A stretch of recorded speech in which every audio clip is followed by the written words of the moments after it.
ನಮಸ್ತೆ ಎಲ್ರಿಗೂ, ನಿಮ್ಮ ಸಖಿ ವ್ಲಾಗ್ಸ್ಗೆ ಸ್ವಾಗತ. ಸ್ನೇಹಿತರೆ, ಇವತ್ತಿನ ವಿಡಿಯೋದಲ್ಲಿ ಸ್ಟೆಪ್ ಬೈ ಸ್ಟೆಪ್ ಸಾರಿ, ಅದರಲ್ಲೂ ಬಾರ್ಡರ್ ಸಾರಿ ಯಾವ ರೀತಿ ಉಡೋದು, ಅದರಲ್ಲೂ ಹಾಫ್ ಸಾರಿ ಯಾವ ರೀತಿ ಉಡೋದು ಅನ್ನೋದನ್ನು ಶೇರ್ ಮಾಡ್ತಾ ಇದ್ದೀನಿ. ಸೊ ಎಲ್ಲೂ ಕೂಡ ಎಂಡ್ ಮಾಡ್ದೇನೆ, ಸ್ಕಿಪ್ ಮಾಡ್ದೇನೆ ಈ ವಿಡಿಯೋನ ನೋಡಿ, ನಿಮಗೆ ಖಂಡಿತ ಹೆಲ್ಪ್ ಆಗುತ್ತೆ. ಹಾಗೆ ಯಾರಾದರೂ ಫಸ್ಟ್ ಟೈಮ್ ನನ್ನ ವಿಡಿಯೋನ ನೋಡ್ತಾ ಇದ್ದರೆ ನನ್ನ ಚಾನಲನ್ನು ಸಬ್ಸ್ಕ್ರೈಬ್ ಮಾಡಿ. ಹಾಗೆ ನಿಮಗೆ ಸ್ವಲ್ಪನಾದರೂ ಇಷ್ಟ ಆದರೆ ಲೈಕ್ ಮಾಡಿ. ಹಾಗೆ ನೋಡ್ತಾ ಇರ್ಬೋದು, ಇವಾಗ ನಮಗೆ ತುಂಬ ಎದುರುಗಡೆ ನೆರಿಗೆ ಜಾಸ್ತಿ ಬರಬೇಕು ಅಂತ ಇದ್ದರೆ ನಾವು ಫುಲ್ ರೈಟ್ ಸೈಡ್ ಟಕ್ ಮಾಡದೆ ಒಂದು ಸ್ವಲ್ಪ ಈ ಕಡೆ ಮಿಡ್ಲ್ ಭಾಗಕ್ಕೆ ಟಕ್ ಮಾಡಿದರೂ ಆಗುತ್ತೆ. ಸೊ ಒಂದು ಸ್ವಲ್ಪ ಈ ಕಡೆ ಟಕ್ ಮಾಡಿ ಅದಾದಮೇಲೆ ಎಲ್ಲೂ ಕೂಡ ರಿಂಕಲ್ಸ್ ಬರದೇ ಇರೋ ರೀತಿ ಸುತ್ತ ರೌಂಡ್ ನಾವು ಟಕ್ ಮಾಡ್ಕೊಳ್ಬೇಕಾಗುತ್ತೆ ಸಾರಿಯನ್ನು.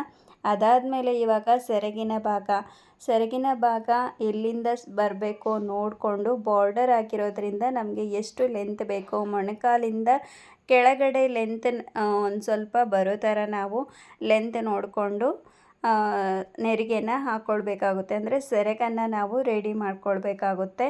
ಅದಾದಮೇಲೆ ಇಲ್ಲಿ ಹಾಫ್ ಸಾರಿ ಆಗಿರೋದ್ರಿಂದ ನಮಗೆ ಲೆಫ್ಟ್ ಸೈಡು ಕಲರ್ ಏನು ಬಂದಿದೆ, ಅಂದರೆ ನಮಗೆ ನೆರಿಗೆ ಎಲ್ಲಿಗೆ ಬರಬೇಕು ಅಲ್ಲಿಗೆ ಒಂದು ಸ್ವಲ್ಪನಾದರೂ ನಮಗೆ ಕಾಣೋ ರೀತಿ ಇರಬೇಕು. ಇದು ಹಾಫ್ ಸಾರಿ ಆಗಿರೋದ್ರಿಂದ ನಮಗೆ ಸೊಂಟದ ಹತ್ರ ಒಂದು ಸ್ವಲ್ಪ ಬ್ಲೂ ಕಲರ್ ಕಾಣೋ ಥರ ನಾವು ಟಕ್ ಮಾಡಿಕೊಂಡು ಉಳಿದ ಪಾರ್ಟನ್ನು ನೆರಿಗೆಗೆ ಬಿಟ್ಕೊಳ್ಬೇಕಾಗುತ್ತೆ.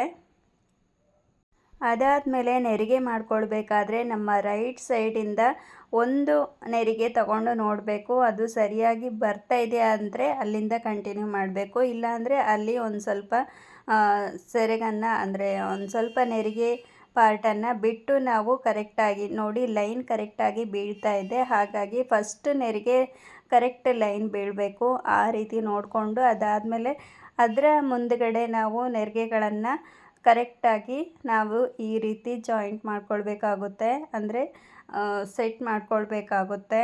1 by 1 ಕಾಣೋ ಥರ, ಲೈನ್ ಕಾಣೋ ಥರ ನೆರಿಗೆಗಳನ್ನು ಸರಿಯಾಗಿ ಅರೇಂಜ್ ಮಾಡಿಕೊಂಡು ಅದಾದಮೇಲೆ ನಾವು ಟಕ್ ಮಾಡ್ಕೊಳ್ಬೇಕು.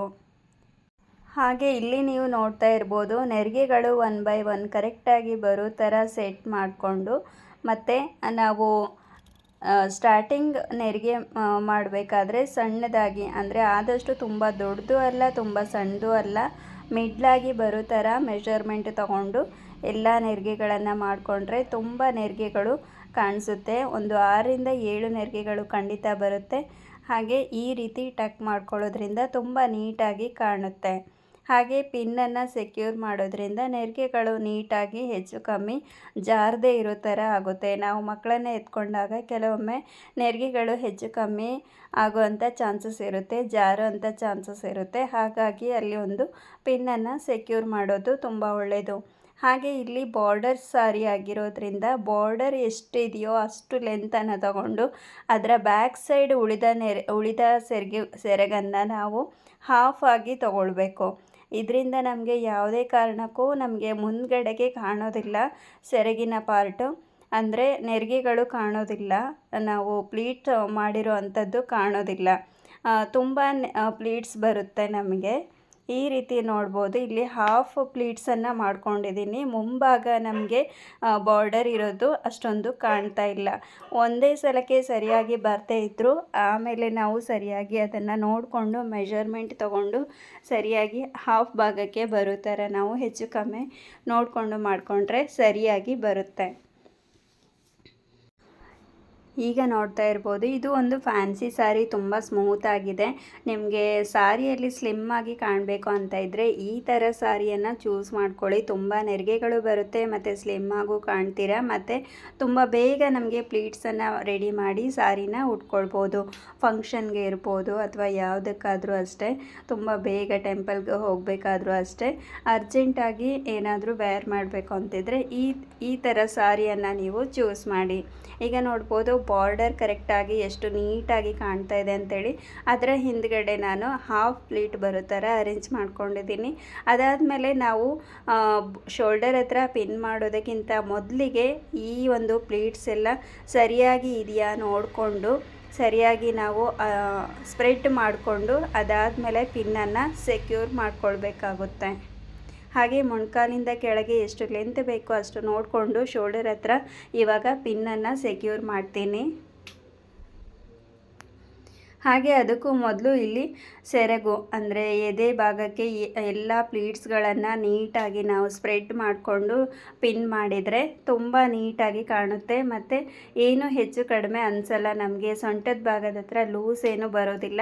ಅಕಸ್ಮಾತ್ ಲೂಸ್ ಇದ್ದರೂ ಇವಾಗಲೇ ನಾವು ಟೈಟಾಗಿ ಎಳ್ಕೊಂಡು ಮೇಲ್ಗಡೆ ಪಿನ್ನನ್ನು ಸೆಕ್ಯೂರ್ ಮಾಡೋದ್ರಿಂದ ಸಾರಿ ತುಂಬ ನೀಟಾಗಿ ಕಾಣುತ್ತೆ. ಯಾವುದೇ ಥರ ನಮಗೆ ಅದಾದಮೇಲೆ ಅನ್ಕಂಫರ್ಟ್ ಅನಿಸೋದಿಲ್ಲ. ಮತ್ತು ಈ ಥರ ಸಾರಿ ಪ್ಲೀಟ್ ಮಾಡೋದ್ರಿಂದ, ಈ ಥರ ಸಾರಿ ವೇರ್ ಮಾಡೋದ್ರಿಂದ ಯಾವುದೇ ಕಾರಣಕ್ಕೂ ನಮಗೆ ಪ್ರೀ ಪ್ಲೀಟ್ ಮಾಡಿ ಇಟ್ಕೊಳ್ಬೇಕು ಅನ್ನೋ ಒಂದು ಅವಶ್ಯಕತೆ ಇರೋದಿಲ್ಲ. ಈ ಥರ ಸಾರಿಗಳು ತುಂಬಾ ಈಸಿ. ಸಾರಿ ಫಂಕ್ಷನ್ ಆವತ್ತಿನ ದಿನವೇ ಬೇಕಿದ್ದರೂ ಉಟ್ಕೊಳ್ಬೋದು ತುಂಬ ಈಸಿಯಾಗಿ. ಈಗ ನೋಡ್ತಿರ್ಬೋದು ಕಂಪ್ಲೀಟಾಗಿ ನಾನು ಸಾರಿ ಟ್ರ್ಯಾಪ್ ಮಾಡಿ ಆಗಿದೆ. ಹಾಗೆ ಈಗ ಬ್ಲೌಸ್ ವೇರ್ ಮಾಡಿ ತೋರಿಸ್ತೀನಿ ಯಾವ ರೀತಿ ಕಾಣುತ್ತೆ ಅಂತೇಳಿ. ಹಾಗೆ ಕೆಳಗಿಂದ ಮೇಲೆ ನೆರಿಗೆಗಳು ಕೂಡ ತುಂಬ ನೀಟಾಗಿ ಬಂದಿದೆ, ನೀವಿಲ್ಲಿ ಅಬ್ಸರ್ವ್ ಮಾಡ್ಬೋದು.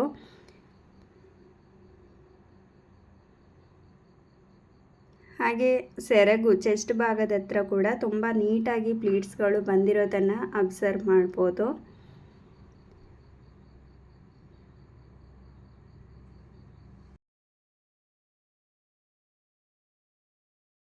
ಈಗ ನಾನು ಕಂಪ್ಲೀಟಾಗಿ ಸಾರಿ ಟ್ರ್ಯಾಪ್ ಮಾಡಿ ಆಗಿದೆ. ಹಾಗೆ ಬ್ಲೌಸನ್ನು ವೇರ್ ಮಾಡಿದಾಗ ಯಾವ ರೀತಿ ಕಾಣ್ತಾ ಇದೆ ಅಂತ ನೋಡ್ಬೋದು.